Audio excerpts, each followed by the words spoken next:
right? We've got folks who work in community college administration, who work in fraternity sorority life, who are leadership educators. Because you're right, if we truly want to enact this belief, as Lilla Watson says, that our liberation is connected, is bound up together, that means we have to see it as our responsibility no matter what our job title is.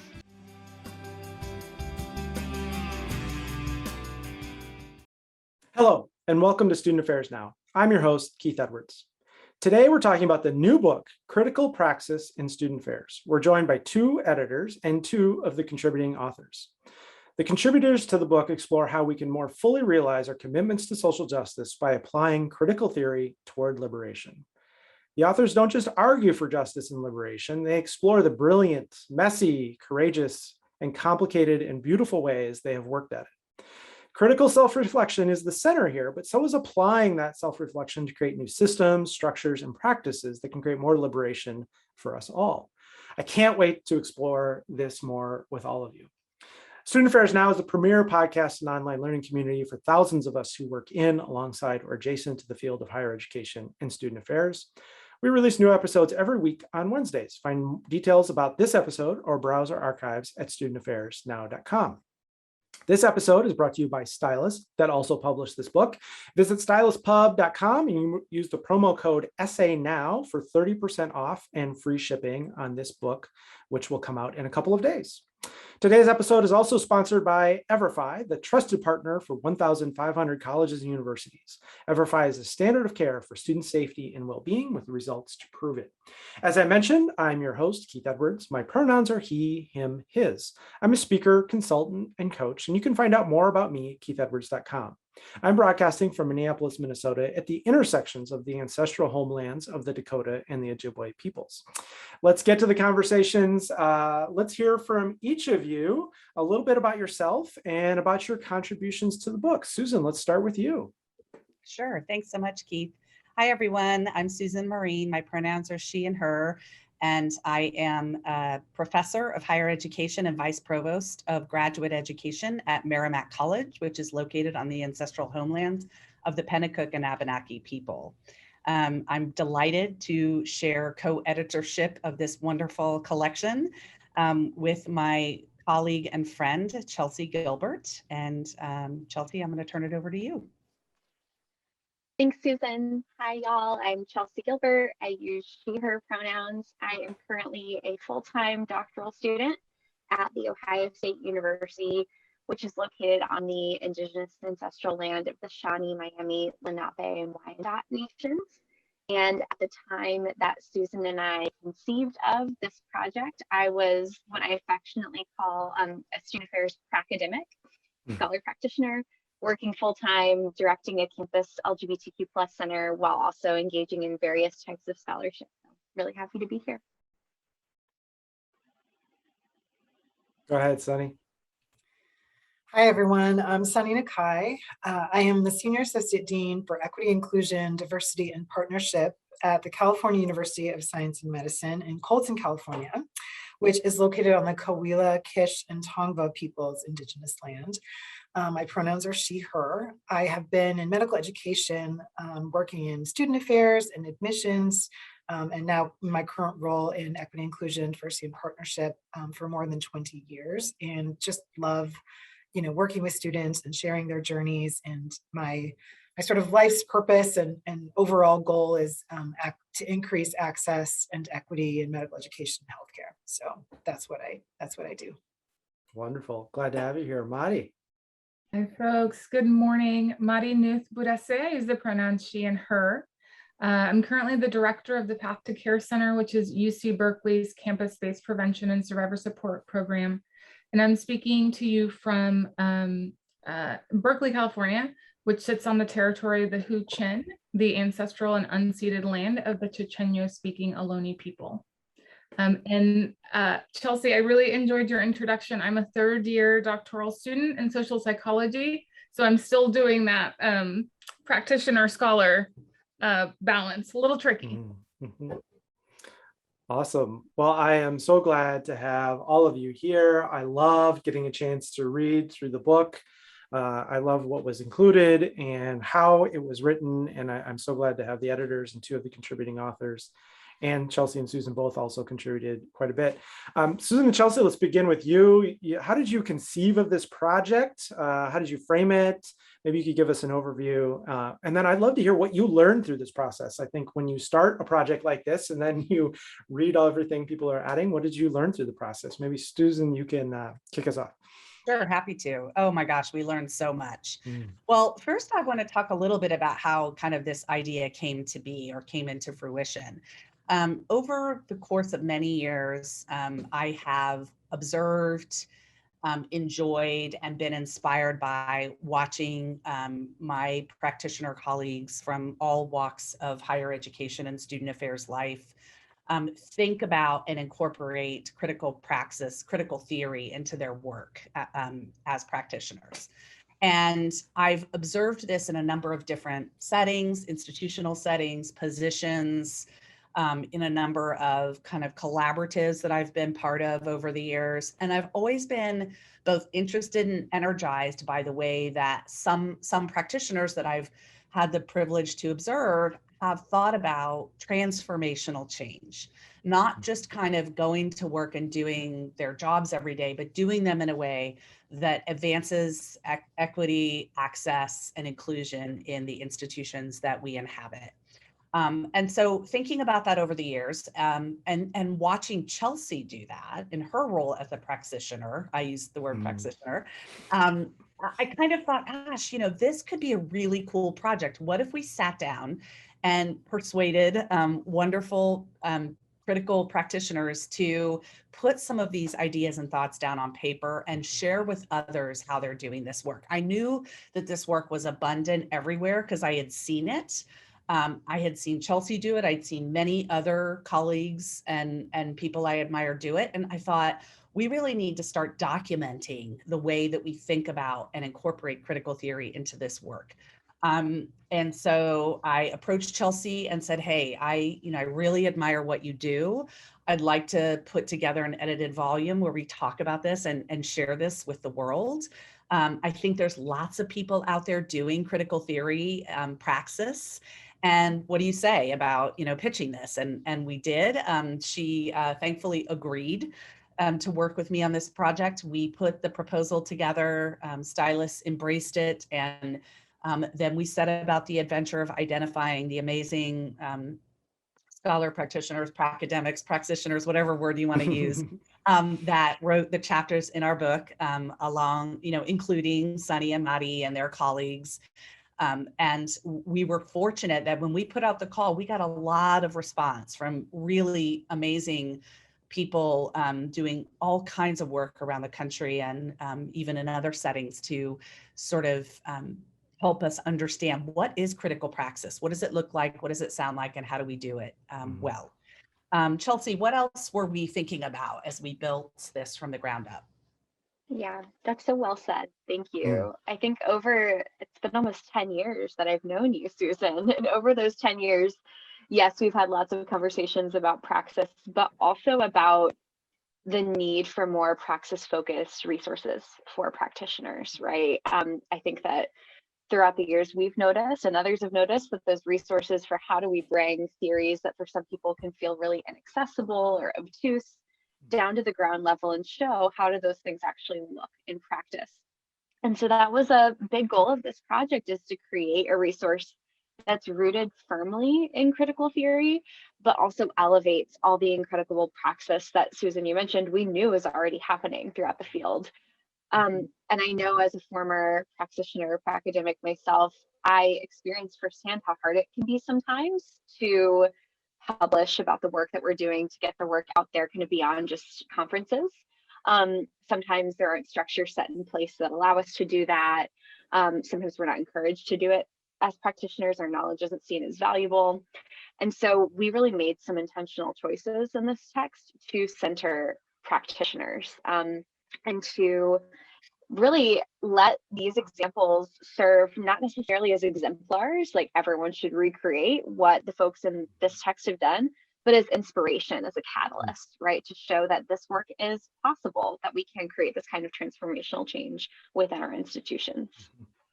Well, if those are your intentions, I think you've done a wonderful job, because what I hear you wanted was what I took away. I think sometimes I hear so many faculty writing about using critical theory because they're incentivized and that's how they get rewarded, and that's part of the deal, right?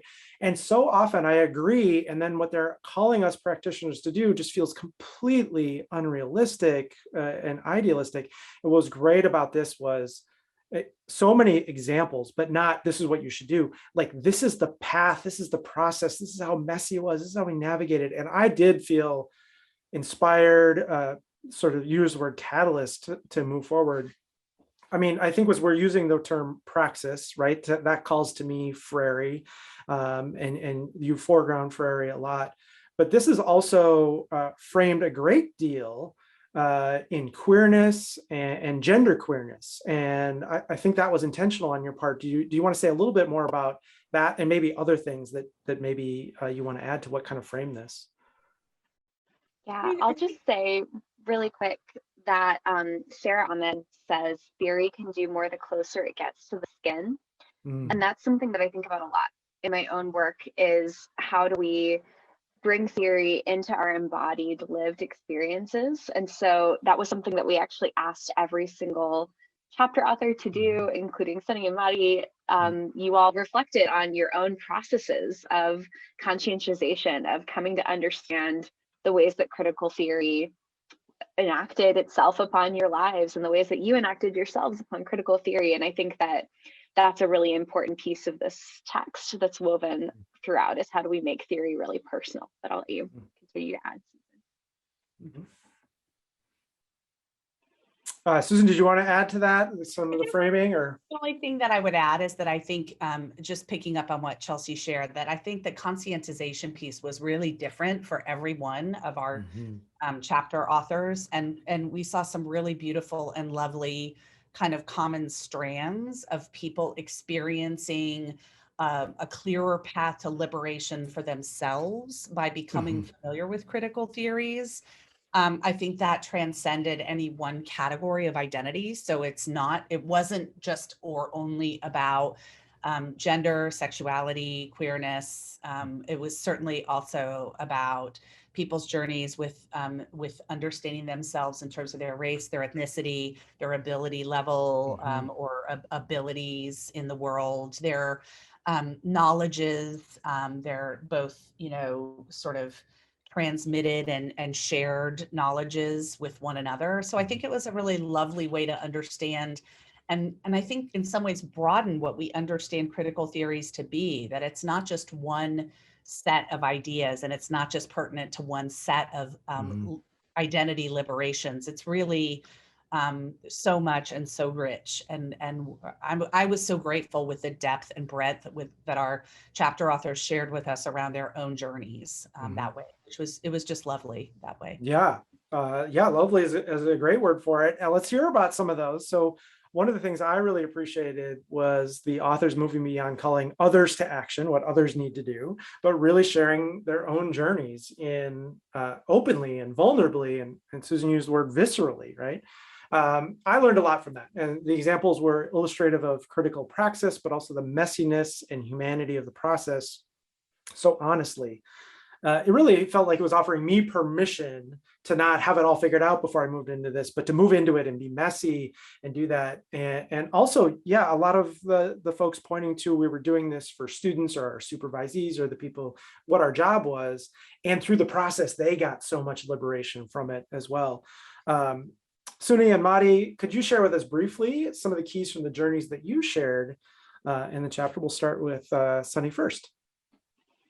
Yeah, thanks. I was just reflecting on the writing of the chapter and some of the editing sessions that my three co-authors and I have had. And it really, we were at our edges a lot of times in trying to figure it out and trying to explain what it is we do and why we do it and how we know that that's the way forward. And so when I even sat down to write the book, the chapter part, I said, there's no way that I can even write this by myself, because I'm speaking for a community that I'm not part of in the way that some of the students that I've shared their journeys are. And so that just was very real to me, that there's no way that I can write this, because it would feel colonial, like, to write about their experience without including them. And so as we had our discussions and really tried to move that forward, a lot of the things around failures and a lot of the ambiguities, came up. And, it was awesome.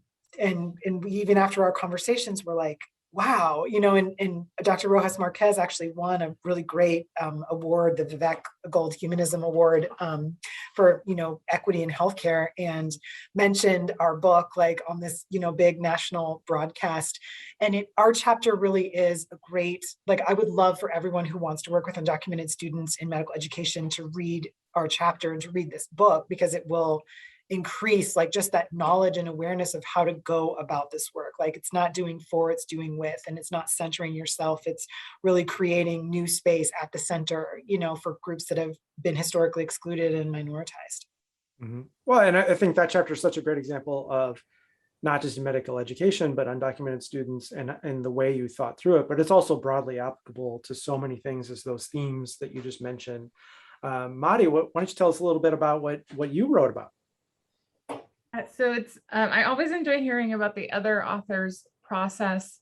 My co-author, Kiera Lee, and I, one of the first things we did was sort of, we'd been working together for 5 years at that point. So we thought we knew each other pretty well, but we really took the time to, like, hear each other and learn from each other and talk with each other about what critical theory and critical praxis meant to us, how we understood it, how we came into being practitioners that were grounded in those theories. And really the first thing that stood out to us is neither of us came to this work via academics.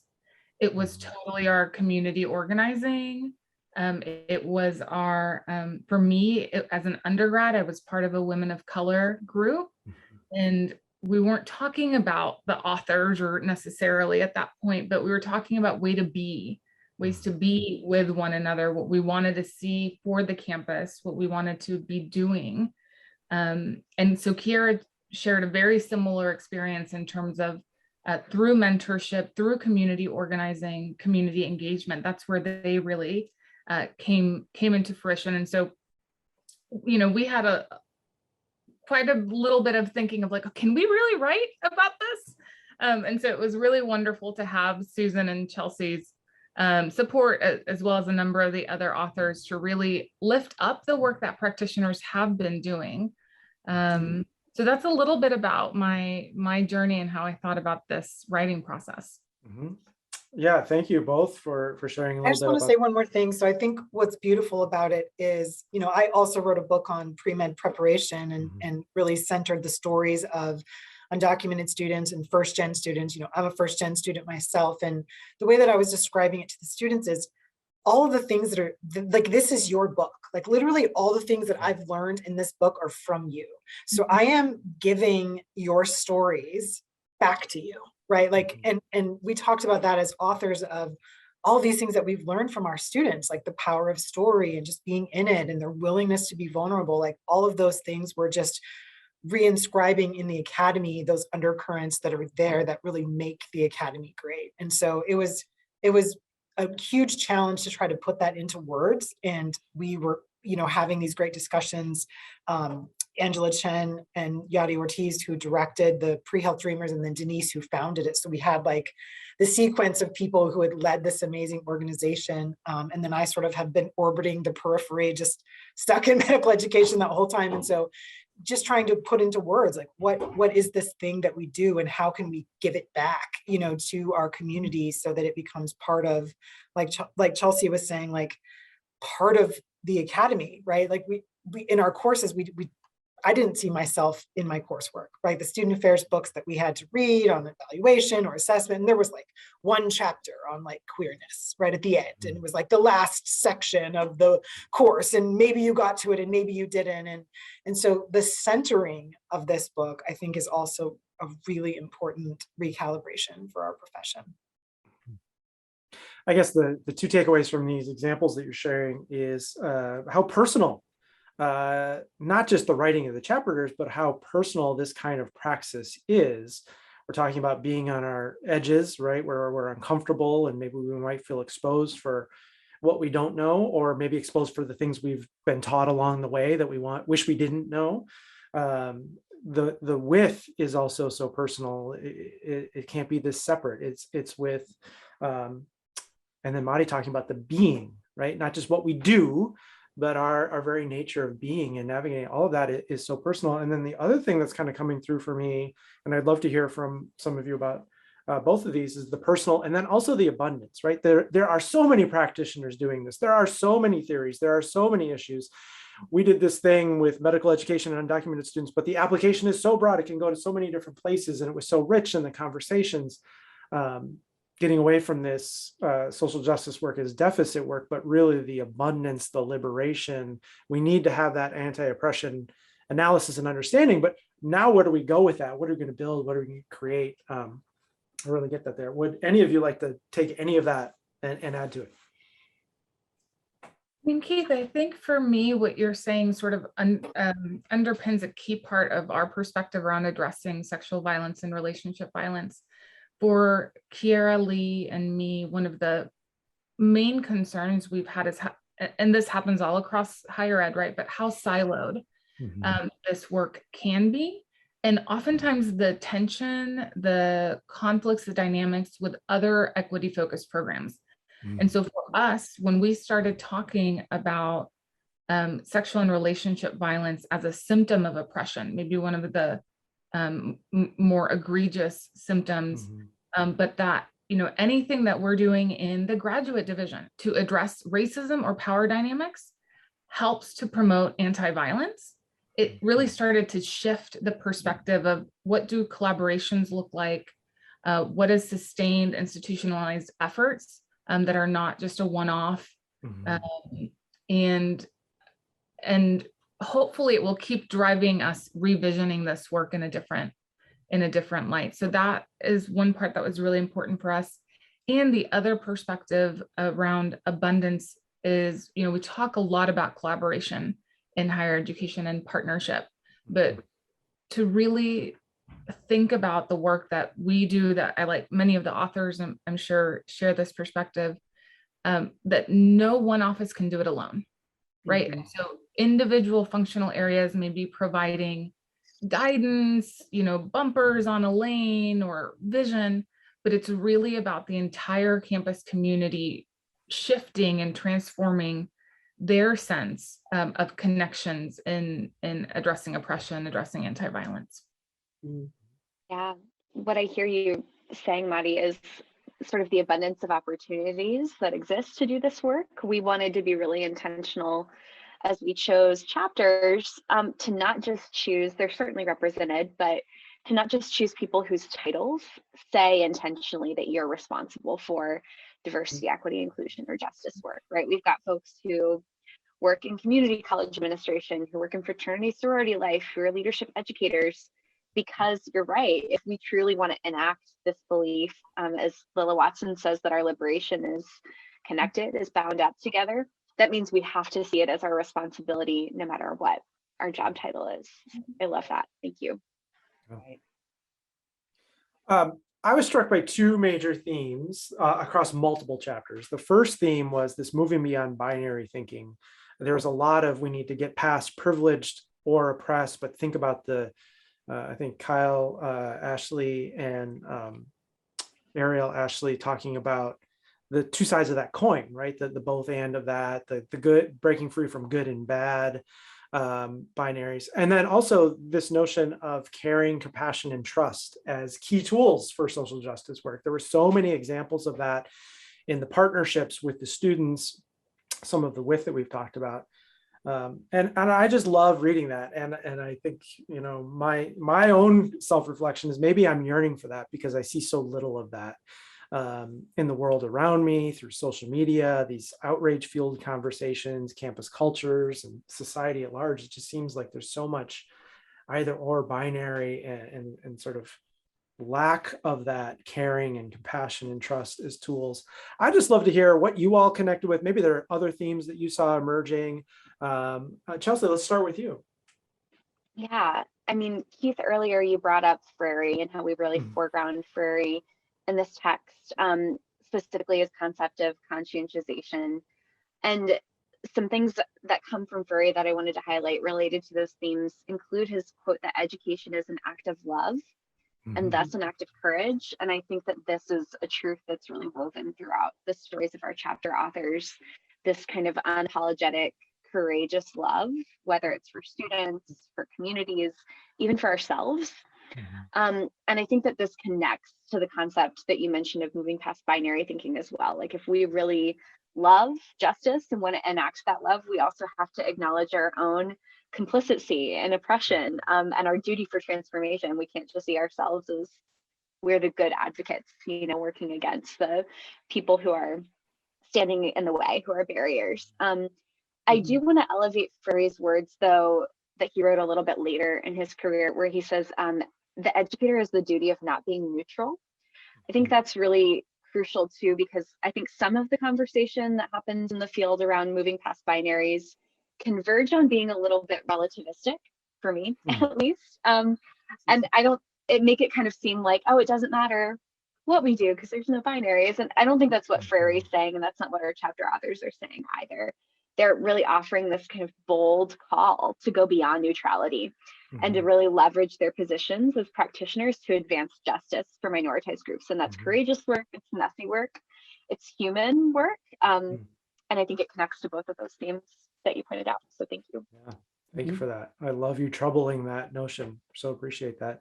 Madi, what are you connecting with here? Yeah, well, I think in the piece that stands out to me most around disrupting the binaries, at least in relationship and sexual violence, there's survivors and then perpetrators. And we think that those are, oftentimes folks think those are very distinct groups. And, you know, I've been really fortunate in my anti-violence work being raised by intersectional feminists and radical feminists of color who have for a long time been talking about transformative justice and restorative justice.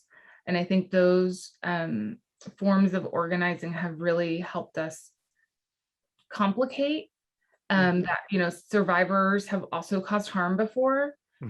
People who have caused harm have may also be survivors. And so that's something that we think a lot about. And in transformative justice, that part of our hope, if more organizations, more institutions really adopt some of those models of community accountability, is that we're not just looking at the individuals that might have been involved or the people who might have caused harm, but what was the environment that allowed that harm to flourish, that permitted that harm to occur?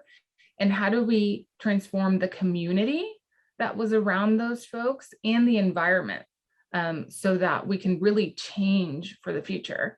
And so those are two of the concepts that stood out to me the most. Well, and how do we do the healing and repair, not just at the individual level, but at the community level as well? It's sort of mirrored in that. Sunny, what are you connecting with here?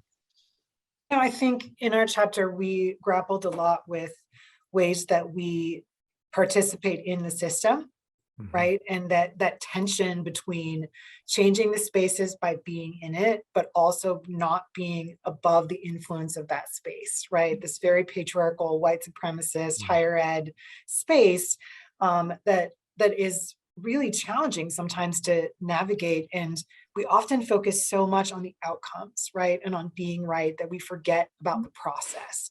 And doing right by our students and our partners also means that we've engaged in a process that does require us to be vulnerable and transparent about what we can and can't do, right? And that feels gross when you're like a fix-it person and you really want to, you know, be in there and be an advocate. Acknowledging those limitations is so important for that trust and that sacred space. And so part of the conscientization of the journey into higher ed is like, this is kind of a mess, right? Like, do I want to be in this house and create change from inside this house, or do I want to burn it all down? And I'm still not sure, honestly. Like some days I'm like, let's Same. burn it all down. You know what I mean? Yeah. Like, Mhm. but yeah, as I was struggling to write, I have a little story vignette in my book about disability and a student who engaged as a pre-med student in a runners club for blind runners. And then all of a sudden, as I was doing my edits, I thought, am I using the most disrespectful language? Like, am I using disrespectful language here? Like, how does this community refer to themselves? And so I called a close colleague who works at the manages the disabilities at University of Michigan, Dr. Okunlami, and we had this discussion. And he was like, you know, you're wanting to be, there's no way to be right about this. There's only a way to do right about this. And so if ever you're in a discussion about your book and someone brings this up and they challenge your language, you now can come to the table openly and say, I struggled with this. Let me be honest. I had some conversations with friends. I did some research. Here's why I chose the language I did, but it might be wrong. And I have to be okay with that as a way of honoring those communities. And my proximity to those communities was obviously in a place that's demonstrated in my writing. And I can't fake that, right? Like that authenticity just has to come through. And I said, I can live with that. I can live with the process part being what I lean on and continue to lean on if I'm challenged in that way, right? But sometimes we're so focused because the academy teaches us the canon and so it's written and it shall be done. And so there's way too much focus on being right rather than the process and sort of doing right by the folks that we're trying to represent or speak to. I think it's really important. And I think higher ed does fetishize knowing an expert and having all the answers, right? Yes. And you're pointing to what an obstacle that is. And Brene Brown would talk about the difference between being right and getting it right. How do we put a focus on getting it right? And Tema Okun would talk about perfectionism as a key part of white supremacist culture. And how do we unlearn that? And it's your example is such a beautiful example about being willing to let go of that perfectionism. And there takes a lot of self-work, I would assume, to get to a place where you can be up in front of a room and present about this and know it might not be landing well and there might be pushback and to be okay with that. Right.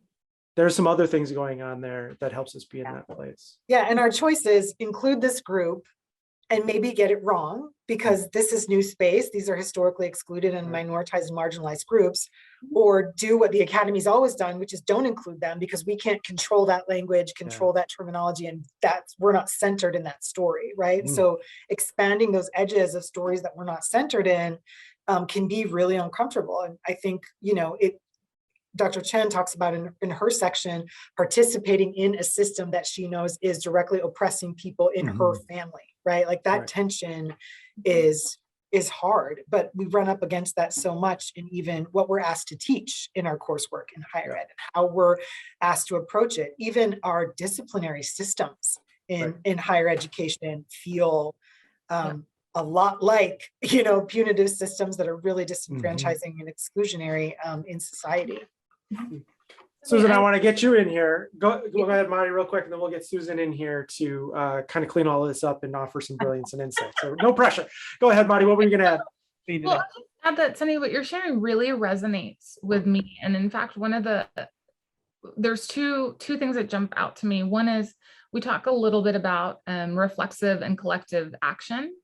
And in our process of authoring this chapter, part of what we called the readers to do is help us figure out what we got wrong. We hope that our analysis is incomplete and that people will keep iterating and evolving. And so I really love the way that you introduced that, and also the discomfort of that, which Keith, I think it relates to the messy process that you were referencing. Yeah, we're really centering messiness. And then what did I just ask Susan to do? I just asked Susan to clean it up. So see how ingrained the stuff is in us?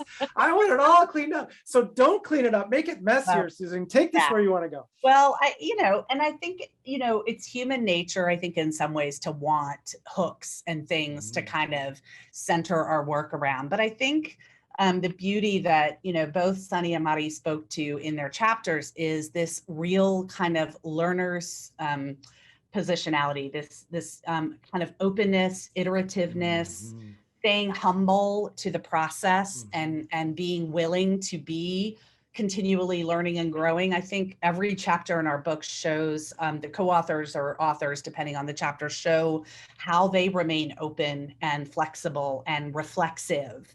And honestly, there's not too many things that I think we would say, we're kind of putting our stake on this thing, but I think maybe one thing we'd all agree on is that reflection and reflexivity is critical, is absolutely essential to the kind of work that this book talks about, that it's more than just doing the work and then moving on with satisfaction. It's really taking the time to think about it, to ponder it, to engage with others about the impact of it, to continually make modification where things could be better, could be more effective, and just being constantly willing to do that. It's sort of resisting what I would call a best practice narrative in favor of Zena Galazzo and Rachel Wagner have written about intentional practice, right? Really thinking hard, not just about what we're doing and what it's going to lead to, but why we're doing it.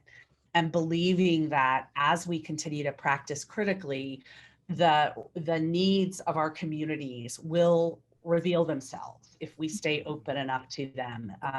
If we decide that we have the answer and we have the best practice answer to something, the chances that that revelation is going to continually happen, I think, is slim to none. But if we continue to stay open and receptive and absorbing new information all the time, we can continue to do our work better and more transformatively. And that's really what it all comes back to, I think, at the end. Well, and this is a great reminder that praxis, this reflection and practice, is not a two-step process. It's an ongoing cycle. Think about it, do it, then think about what you just did and how do you do it, and then do it again. And I think sometimes we get caught in, I did it and I thought about it, I'm good. That's stressful enough. But how are you going to go back and try again to get it better and then keep thinking in this cyclical process? And keep just briefly, that's the kind of scholarship we hope to see, right? We get these internalized messages in the academy that you have to have it all figured out if you're going to write something up. And I say scholarship broadly, right? Peer-reviewed journals, book chapters, but also blogs and public forms of scholarship. And that's what we hope to see. So for folks who are listening or watching, we hope that you'll find the inspiration and the courage to write up about that initiative that you're implementing that's still in practice, that you still have some questions about, that you're not sure if it's exactly where you want it to be. This is the way we think that we're going to learn and pursue justice as a field if we can be in these messy conversations together. Well, and not just higher ed. I'll just add, it's not just higher ed. That's how white supremacy culture teaches us. That's what patriarchal teaches. I certainly have gotten a lot of those messages as a man. We just had a conversation about design thinking. And one of the things they were really pushing toward is this learning mindset and being open to that and breaking through from that. Go ahead. I was going to say that discomfort that you're talking about, Chelsea, is so critical, and we are taught and programmed to run away from it, right? And so I had some really difficult professional experiences over the last couple of years and had a sort of a reflection going and decided, I'm going to publish this reflection because it makes me really uncomfortable and it's going to make other people uncomfortable. And it's called Dear Black Woman Boss. And it's my confrontation of my own racism in coming to a new level of consciousness of understanding how I have participated and perpetuated racism in a working relationship by not understanding the identity intersections and not understanding maybe what was on her plate. And in publishing it, I realized, okay, I could completely incriminate myself, but I'm also giving people spaces to say, yes, racism is a system that we all participate in, and in rooting this out of myself, I'm giving everyone permission to do the same. And I was not prepared for the voicemails I got from my Black women colleagues with them in tears, saying, thank you for publishing this and for saying this and for recognizing that none of us can publish things like this and say things like this because people just don't believe us. And then it was a whole nother level. But that continuous practice of, where we're uncomfortable is sacred space, right? And we often are taught, run away from that because, again, the academy is about knowing, right? It's not about being, and it's not about discovering those edges. Mm-hmm. Thank you. Well, this has been amazing. And as always, we're running out of time. So we want to get a couple of final thoughts from each of you. This podcast is called Student Affairs Now, and we want to conclude with asking, what are you thinking, troubling, or pondering now? It might be something you're thinking about just broadly now, or it might be something as a result of this conversation. Now I'm really here. And if any of you want to share where folks who want to connect with you, whether that's Twitter or email or LinkedIn, if you want to share any of that. Susan, let's start with you. What are you troubling now? Sure. Thanks, Keith. So I'm in the middle of building a course in January with a colleague of mine from Harvard. We're going to be teaching a 2-week January term course on transformational leadership in higher education. And as we've been building the course, it's brought me back to the themes of this book in a slightly different way. And that is to say, I've been pondering how what we do with the fact that people will act transformatively sometimes, and they will not always be rewarded for it. In fact, sometimes punishment is harsh and swift and unkind, and it tends to be disproportionately distributed. So that practitioners of color, particularly Black practitioners, will face and experience harsher and more punitive reaction to being transformative. Queer folks tend to experience it disproportionately.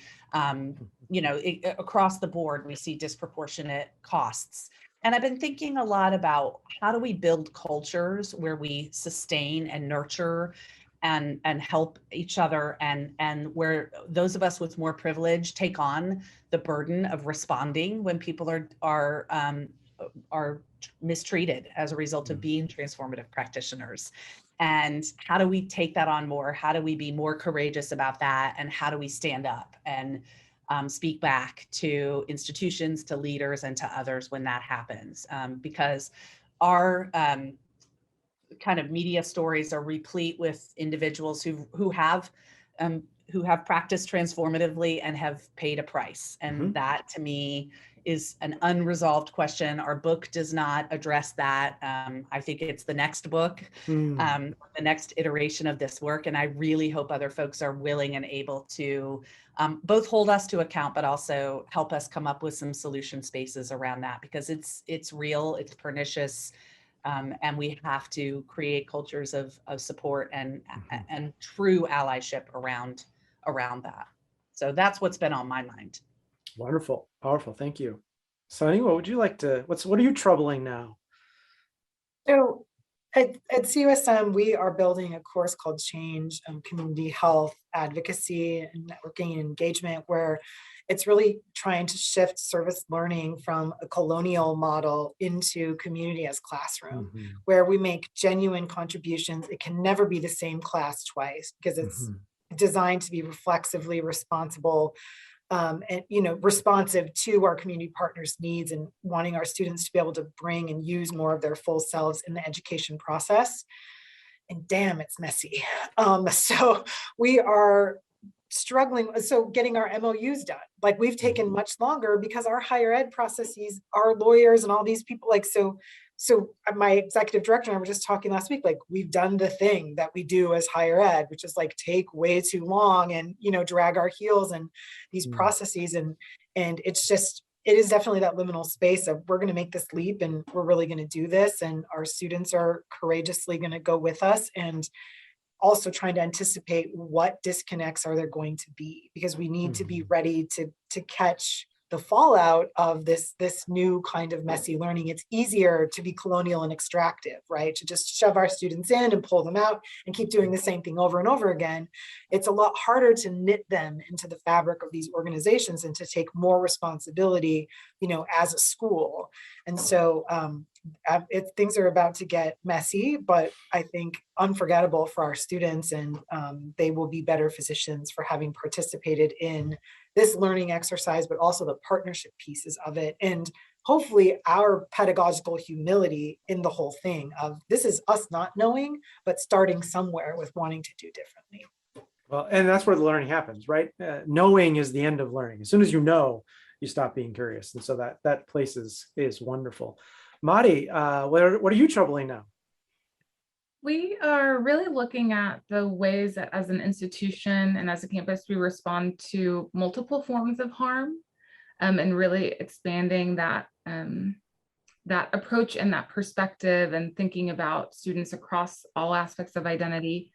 I think the campuses and institutions have learned more about trauma, both in response to gendered violence, but also racism and other forms of oppression. And so we're really trying to think about new wraparound collaborative ways of responding to student, staff, and faculty experiences in a more caring and compassionate way. Awesome. Chelsea, what are you troubling now?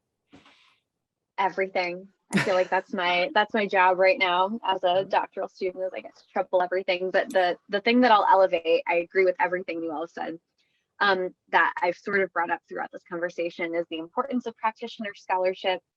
So I came into my program really committed to studying staff experiences in higher education, which is not common, right? We're studying students, we're studying faculty, sometimes we're studying institutions, but we're not always studying staff and the experiences of staff. And I think that practitioners, academics, practitioner scholars are really well set up to do some of that work. And so there's a special issue of College Student Affairs Journal coming out next year, and I and a colleague of mine, Scott Burden, are writing about the importance of senior student affairs officers to really set the tone and remove barriers, structural barriers that exist to scholarship. And so that's the thing that I care a lot about, and that I hope that this book project and others really pushes forward, the importance of practitioner scholarship and how we can not just tell practitioners do more scholarship, but set them up for success in that process. Wonderful. Well, thank you all so much. This has been terrific. You've really brought sort of the ethos of that focus on compassion and love and that messiness, and finding our own liberation through our own kind of self-interrogation is really powerful. It was throughout the book, and so it's really great to see that coming out here today. Thanks for being here. Congratulations on the new book. It comes out November 29th, 2021 from Stylus. So you can pre-order or order or get it if you don't have it already. Thanks you all very much.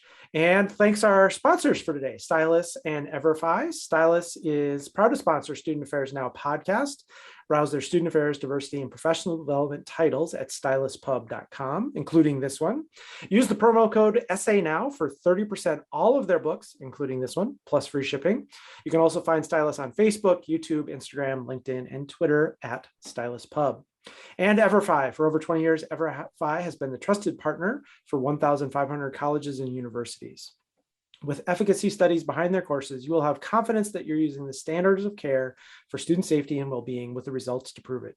Transform the future of your institution and the community you serve. Learn more at everfi.com/studentaffairsnow. Huge shout out to Nat Ambrosi, the production assistant for the podcast, who does all the behind the scenes work to make all of us look and sound good. If you're listening today and not already receiving our weekly newsletter, please visit our website at studentaffairsnow.com, scroll to the bottom of the homepage, and add your email to our MailChimp list. While you're there, check out the archives. I'm Keith Edwards. Thanks again to our fabulous guests today, and to everyone who's watching and listening. Make it a great week. Thanks all.